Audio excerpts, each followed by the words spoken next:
उस प्यार को मैंने सिर्फ सर डर डर के आधे घंटे में सिर्फ इतना टच किया हूँ।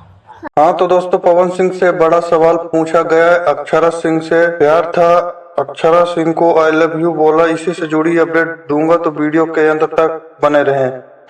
अपने घर में किसी जानवर को भी रखता है, उसे भी मोहब्बत हो जाता है, ताकि ऐसी अपडेट मिलती रहे। चलिए आपको बता दूं कि शुभांकर मिश्रा पवन सिंह से बड़ी बड़ी बात इंटरव्यू के माध्यम से पूछा गया। सबसे पहले जहां खेसारी वहां पवन सिंह से खेसारी पर बहुत गलत नहीं बोला गया। और पवन सिंह ये भी बोले हैं कि खेसारी लाल यादव मेरा छोटा भाई है, खेसारी हमारा कंपटीटर नहीं मानता हूँ, खेसारी मेरा छोटा भाई है। अब रही अक्षरा सिंह पर, तो दोस्तों अक्षरा सिंह पर बहुत सीधे साधे पवन सिंह जवाब दिए हैं, क्योंकि ऐसा लगा कि कुछ तो है। पवन सिंह ने बोला कि हमको प्यार हुआ था, हम उसको छोटे से बड़े बनाए हैं, क्या क्या किया उसके साथ क्या बोलूं, उसको कुछ नहीं बोल सकता। पूरा इंटरव्यू सुनना चाहते हैं तो शुभांकर मिश्रा के यूट्यूब चैनल पर जाकर देख सकते हैं। धन्यवाद।